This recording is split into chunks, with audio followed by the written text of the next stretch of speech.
Winning at Warhammer isn't just about your list, it's about how you play. My name's Chris, and in this video, I'll be going over 5 fundamentals every serious player should know. I hope you enjoy.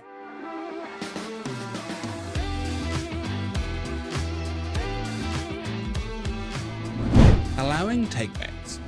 Allowing takebacks is a form of letting your opponent undo a move, action, sequence that they've just done, as long as it doesn't really impact the game overly or it's an obvious mistake. It's a kind of way of showing a little bit of sportsmanship, but there are a few different terms that you need to know about and a couple of things you need to kind of be strict about when it comes to allowing takebacks. And everyone's leniency on takebacks is different, so you've got to find where it is for you that it sits perfectly for. So why do takebacks exist? Or, why should you be using them? 40k is a rules-heavy game with lots of sequencing and interactions. Even top players forget triggers, misorder actions, or get caught up in the pace of the game. So all these things are reasons why you might want to allow takebacks in your games.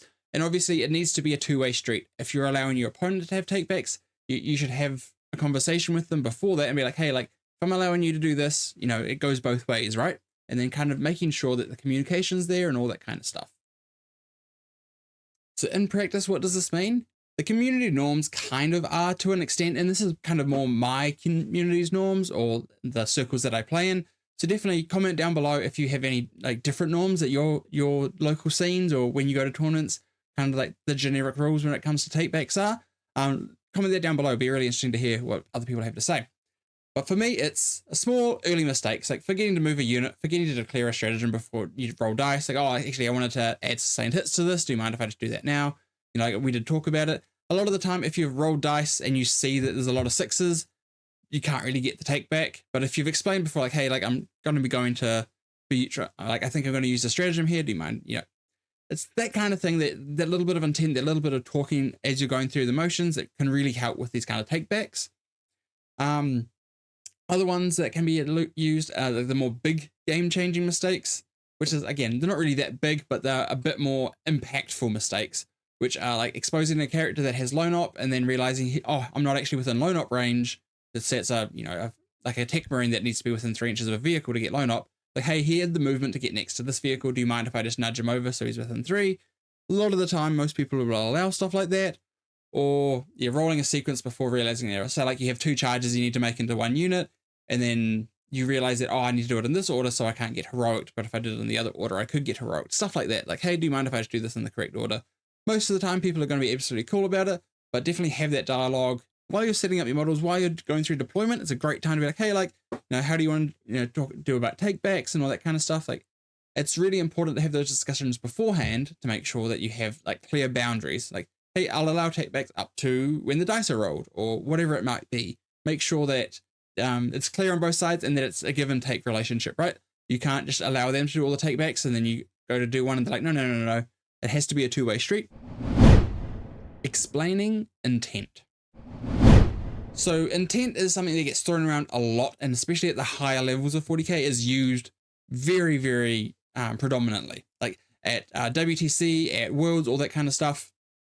A lot of these kind of tournaments would have a very big intent role. If you say, hey, my intent is to be 9 inches away from this unit, so you can't charge me, or it will be a 9-inch charge if you go to charge me with a normal move. Or, hey, my intent is that my entire backfield is screened out. Do you want to come over here and just make sure that it is? Stuff like that is your basic rules of intent. But the core idea of intent is, instead of relying on millimeter perfect model placement, you communicate your intentions, right? So that's the whole idea of the core idea of what intent is. It's just communicating, both of you coming to an agreement and then just moving on, so then you don't have to be 100% perfect. A lot for people that play on GW, a lot of the time when it comes to the blocking charges through the GW ruins, which is totally allowed, you won't do it perfectly. You'll be like, hey, I've got these guys in a line. Do you mind if I just leave them there? And then we know that you can't charge through that. 9 times out of 10, people are like, yeah, that's totally fine. So stuff like that can be really important to that side of intent. So why does intent exist?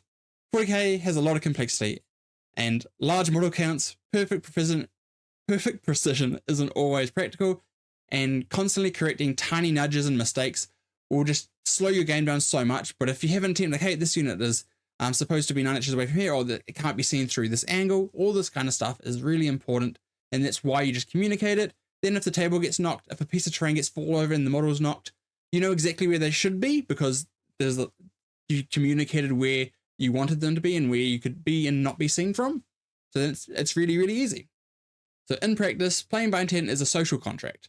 Just like 40K is a social contract, right? You both go into it, you want to play a game, you want to have fun, and you want to enjoy yourself, right? This just adds kind of another level to that. And I really enjoy intent for this reason because it makes your game so much more relaxed. You don't have to be like, oh, is that guy actually exactly where he needs to be? Or does he need to go, half an inch this way, half an inch that way? Or does he actually need to be a bit further back? Or is it even like, hey, like my goal is to make sure that I can't be seen through this angle. Yeah, cool. Just make sure he's off that line. Sweet, cool. Then you're relaxed. And then if he moves, you're like, oh, like, and then they start to shoot you, like, hey, remember that we said that I couldn't be seen through that? And it goes like, oh, yeah, sweet as. And you just carry on. Really, really easy. And it's a pleasant way to play 40K. But it relies on good communication and mutual trust. So there is a bit of, you have to be talking. If you're playing with intent, especially high levels of intent, like lots of intent, like, hey, making sure this is here, making sure that is there, you have to be constantly talking to your opponent and getting their agreement with it. It's no good if you just say, hey, this guy's supposed to be 9 inches away from there. Or like, hey, this is a 12-inch charge if you move, so you can't charge me. Without your opponent agreeing to it, intent doesn't really work. Intent has to be a mutually agreed upon thing. It doesn't just work on its own. So some examples with intent is, hey, I'm moving this unit so it's outside of your charge range. So they have a 6 brew, they can advance and charge. So with a 6 on the advance, it's 12, and then I'm not within 24 inches of you then, so you cannot physically charge this unit. So stuff like that can be one way of using intent. Hey, Kate, can you just make sure, like, am I outside of 24? Then if things get nudged, we know that that's all good and dandy. Another way is, I want the squad to be on the objective, but out of line of sight from your predator or whatever tank you want it to be, right? So stuff like that can be another way, like, hey, like, can I be on this objective and out of line of sight? Then you and your opponent kind of figure it out. Oh, yep, there's a spot here. Cool, beautiful. They're going to go there. So no matter where you move, that tank can't see them. So I'm probably going to get my primary next turn unless something else comes up. Again, you don't have to explain all the possibilities as the opponent when someone says something like that. Like, oh, what if I deep straight or rapid ingress down? You don't have to say stuff like that. You don't have to give away your game plan, but that's why intent is so important to be like, hey, like, can you see me with this unit? Can you see me with anything? Is a bit too vague sometimes. Like, well, like, I'm not going to give away all of my game plan, but you need to be like, well, I could potentially rapid ingress. And it's like, and then that would change things. Like, oh yeah. But like, you don't have to say where you're going to rapid ingress or stuff like that. Like, so it's really depending on how much you want to give away when it comes to that. Planning out activation order. So the core idea here is planning out activation orders means thinking ahead and deliberately sequencing your moves, shooting and charges in the most efficient order. Since Warhammer 40K is a game of interlocking rules and cascading effects, the order you resolve things can completely change the outcome of a turn. And this is absolutely huge. And this is where a lot of people make a lot of mistakes, is not thinking, like, knowing that I've lined these 3 units up to shoot this unit, but not thinking about the order that you need to shoot them. So maybe actually moving them slightly differently so you have that order kind of obvious. Even putting the dice down, like, I'm going to shoot that unit first, so I'm going to put a 1, I'm going to put a 2 next to that unit and a 3 next to that unit. So you know the order that you can shoot these units in to make sure you don't got yourself. And sometimes there's things come up, they might have a reactive move on a shoot, or they might be able to pull in away, or you might not be able to get line of sight with all 3. So if the first 2 kill 7 instead of 6, then the 3rd one won't shoot. So there's always going to be things that come up, but sequencing it in the most effective way for yourself is really, really important. So why does it matter? And it's kind of what I just went over, but the game is sequence driven. Who acts first, what buffs are active, and what's already removed all matter. So this is to maximize damage efficiency, prevent wasted opportunities, and manage your risk. Managing risk is a huge thing in Warhammer 40K, and it's to do with making sure you kill the units that you have to get killed. If they don't die this turn, it's a loss condition for you. All these kind of things. So activating key units before your opponent can counter with strats. Like counteroffensive is a really important one. All these kind of things, like playing like, well, I need to kill this, I need to shoot this unit. I don't need to kill it, but I need to get it down so the counteroffensive stratagem, the interrupt, is not going to be as devastating because I need to charge this unit. They're going to heroic me, but if they heroic me with 3 people instead of 6, I don't actually lose my unit. I cascade. And again, all these kind of things is sequence it in a way that you get the maximum efficiency out of all of your turn, not just one phase. So Sequencing is often done for shooting and fighting, but sequencing your movement phase is just as important as the other two, if not actually more important a lot of the time. So in practice, strong players typically pause before each phase to map out what needs to happen. So stop at the after your command phase, you do your draw your cards, do any battle shocks. Okay, you have your secondaries now. What's my game plan? What am I going to do here? Map out, okay, these units need to go and shoot this unit needs to charge this unit to make sure I get my extend this turn, or whatever it might be.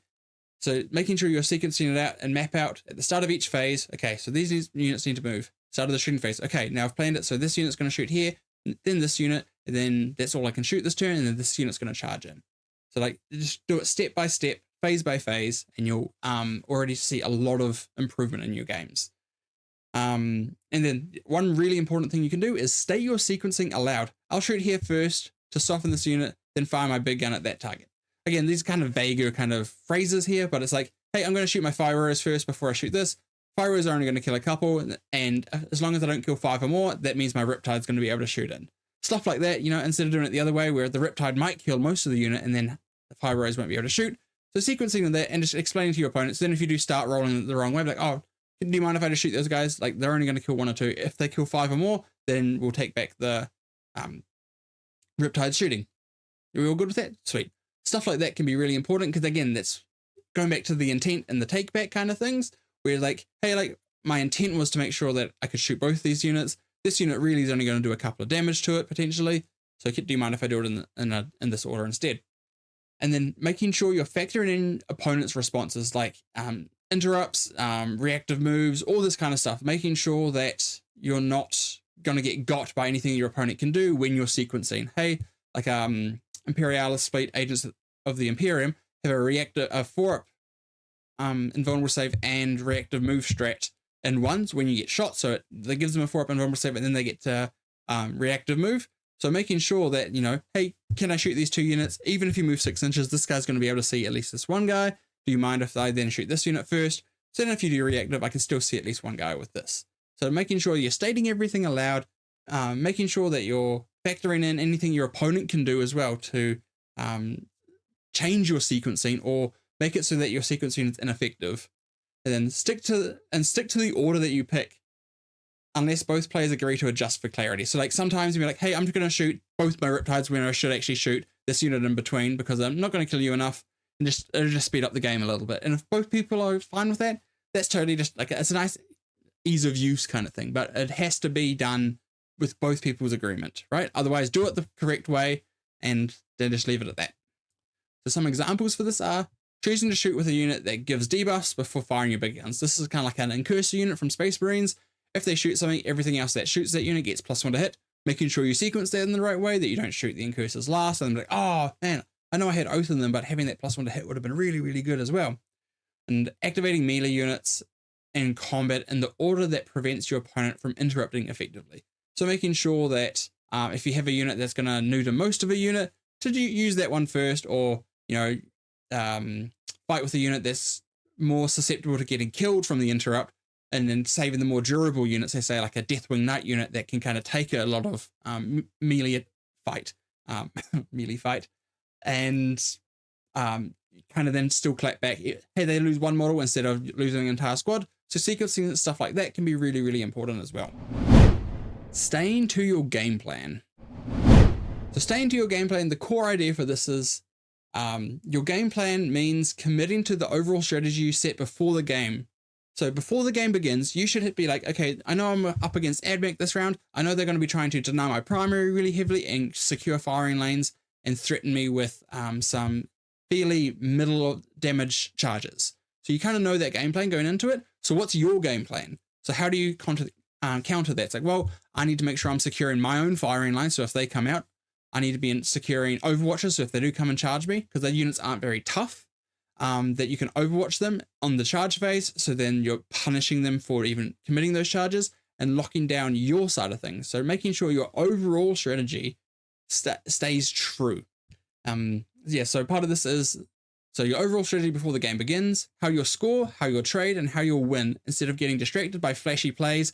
I get this a lot, especially when I'm playing on TTS, like, oh, I can try this really neat thing that I haven't been able to do before. But what I really should have done is like, hey, like actually, I'm just going to score my cards, kill that 1 unit off that objective, and then just flip the turn back to you. Whereas like, oh, I can do this neat little play and just do this, little flashy play. Most of the time, they're not worth it. They can be fun, but they're not really a good thing to set up for serious competitive games where you're actually trying to win. You should really be locking down your game plan, especially if you're going second. Playing more passively is a lot of the time more important than trying to go too aggressive, because your opponent has to become really aggressive when you're going first, right? That's just kind of like the way the game plays. So yeah, making sure that it's about discipline, sticking to the path you mapped out unless the board state truly demands adaptation. So making sure that you're sticking to what you need to do. Something, maybe you have some bad dice, maybe some other things come up, and you need to then change your game plan slightly. Oh, they had a rapid ingress that you didn't see. Well, okay, like now let's change the game plan on my next turn because now I need to deal with these certain things. And your game plan will evolve throughout a game. And you may have had the wrong kind of start to your game plan, but you can adjust throughout your game. But just making sure that you're sticking to it as much as you can, because if you constantly change your game plan every single turn, you don't really have any structure and you'll lose more games than you win if you try and do something like that. So why does it matter? A strong game plan keeps you grounded and consistent, especially under pressure. Staying to it prevents tunnel vision on distractions like overkilling a unit, keeps your scoring steady turn after turn, and reduces mental fatigue. And this is the biggest one. At like a 6 or 9 round tournament, especially the bigger ones, just having a solid game plan, like, hey, I'm just going to be scoring my expansion in my home and making sure that my opponent's not doing any more than that, and I want to try and flip the primary twice per game. And then you set up to do that, and your game just kind of follows suit, and the mental load on your game becomes a lot less because you have this ability to just kind of, cool, this is what I'm doing. I'm not going to try and do anything flashy. Sometimes there will be games where you will be able to, like, okay, actually, they've disrespected my damage output. I'm just going to put everything up and shoot them off or fight them off. Like that is valid, but without something special happening in the game, you should be sticking to your game plan. So in practice, define their win conditions. Pre-game, which secondaries, which objectives, which units must trade. All these kind of things are really important. So which objectives are you holding? What secondaries are you trying to score? Don't do anything too aggressive. If you get kill secondaries on a turn where you really shouldn't be doing kill secondaries, like no prisoners or bring it down, just bin them and keep playing your game plan. Obviously, sometimes later in a game, you'll have to be trying to score these points no matter what. But early in a game, don't overextend. Don't change your game plan too drastically just to score an extra 1 or 2 points from secondary cards. Yeah, and recheck the plan every round. Am I still on track to score what I mapped out? It's a really good just kind of mental check every turn and round. At the end of your turn, at the end of your opponent's turn, be like, okay, oh, actually, I didn't foresee that happening. They're actually now 5 points ahead of where I thought they would be. How do I adjust my game plan to work through this? And then resist distractions. This is the biggest one for me. Only deviate if there's a clear calculated reason. Whereas like, I'm like, oh, I have this option to do this really neat thing. Let's go and do that. It's like, no. Just stick to the game plan that you have, unless you need to deviate. So some examples here: prioritizing secondaries and primaries as planned, rather than scrambling for points turn by turn, and continuing to play the mission instead of chasing a tempting kill. Just do what you need to do and don't do much more than that. Obviously, there's times to go and be more drastic, but a lot of the time, stick to your game plan. Trade a few units, kill some of their stuff, keep your stuff as safe as possible, lock down your primary, and do some secondaries. It's really that simple a lot of the time. But a lot of the time, people overcomplicate what they need to do. Is like, oh, well, they've got this extra unit than I expect, so now I have to send my whole army out, and then you kind of just lose and die. Like, well, that's not really great. You're now, what you predicted to be 10 points up, now you're 20 points behind because you lost some extra assets, and then it's a cascading effect throughout the game that you now don't have enough to play the end game of the game with. Planning for poor dice. The plan for poor dice means making decisions that account for variance, building redundancy and safety nets so your game plan doesn't collapse if your rolls are below average. Dice are unpredictable by nature, so strong play assumes things can go wrong and minimize the damage when they do. So it goes back to that whole game plan. Have that game plan in place, and then take the calculated risks you can, but also try and mitigate them as much as possible by, having backup plans, having redundancy, having like, okay, well, I'm actually going to have 2 charges into this unit because there can be 2 that's fairly safe. And then, I now have more chances to make that same charge, or I'm going to put 2 units shooting into this, even though one probably on average should do it. If dice roll just a little bit under, now I have a second activation to go and deal with it. Goes back to the sequencing thing, making sure that you're sequencing this so that you can shoot both those units if you need to deal with the issue at hand. So all these kind of things are really, really important. So why does it matter? Dice failures can swing games, but experienced players manage that risk.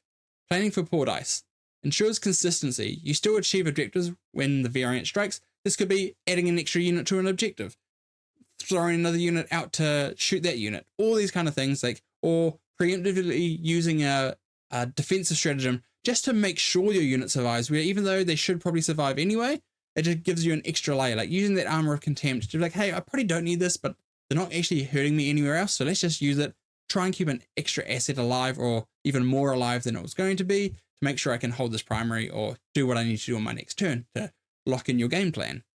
Protect against critical failures. One unlucky roll doesn't cost the entire game. This is a huge one that you see, whereas like people will set up like 2 or 3 9-inch charges, fail them all, and then the game is just lost there and then, whereas they could have just played a bit slower, a bit more passive, and a lot less risky, and then they have this ability to keep playing the game. Whereas if you go all in one turn, whether it's turn 1 or turn 4, you have this huge risk of just losing the game on the spot if the dice roll, average or below average, which can be really, really devastating because you can't control dice, even with rerolls. Yes, you have a high percentage of passing, 4 9-inch charges with a reroll. You're likely to get 1 or 2 of those, right? But what if you don't? Like the dice are fickle, so there's something that you just need to try and plan around whenever you can. And it's part of that huge game plan thing, is making sure you're not getting tilted and you just play to what you need to do and don't let the bad dice affect you. Examples: positioning backup models on an objective in case your first squad whiffs. Totally fair. Making sure that you're having this unit I have this unit on this objective to make sure I hold it, and you put 1 unit out to shoot the unit that can come and take you off that objective. What if that unit doesn't underperforms? It doesn't shoot that unit that can flip your primary. Well, if you have a second unit on the objective or a second unit shooting that unit, these kind of things can add to that redundancy and add the likelihood of bad dice to not be as effective into you. Overcommitting firepower into a key target to guarantee it dies. This is, again, exactly the same thing, just making sure that you're guaranteeing those kills. You obviously never want to send out too much and force yourself into a bad place where you have overexposed your army, but making sure if it is a key point that you need to kill this unit, that you send more than enough out to deal with that unit, or you have cascading backup plans like, hey, I'm going to screen this off so they can't actually charge me here, or I'm going to move block where they can get to get this line of sight. All these kind of things can be really key points to making sure that your bad dice aren't as effective. And this is what high level play is all about. It's about locking down your own movement phase, but really, most importantly, dictating where your opponent can go to get things done. This is where intent comes in. If you're stringing out a unit to make sure that you have move block them, talking to your opponent, hey, if I put this unit like this, can you get line of sight with any of your models down there? Because remember, in the movement phase, there's next to nothing people can do to actually kill your models. There's a couple of things. There's a couple of movement phase models and stuff, but you can kind of mitigate that quite a lot. But if you just tell your opponent, hey, if these models are here, or ask your opponent, can you get line of sight with your shooting threats down here? And then you can just test, making sure, okay, awesome, you can't move there, sweet, that's where they're going to go then. Happy days. And then you just move on from there. At the end of the day, Warhammer isn't just about the dice or the codex you bring. It's about how you play the game. Playing by intent and allowing takebacks show respect for your opponent. Planning your activation order and preparing for bad dice show respect for the game itself. And sticking to your game plan, that's how you respect your own strategy. This is Odyssey 40k, where we don't just chase wins, we chase mastery. If you find this helpful, hit the like, drop a comment with your own experiences, and subscribe so you don't miss the next step in our journey. Otherwise, I've been Chris, and I'll catch you guys next time.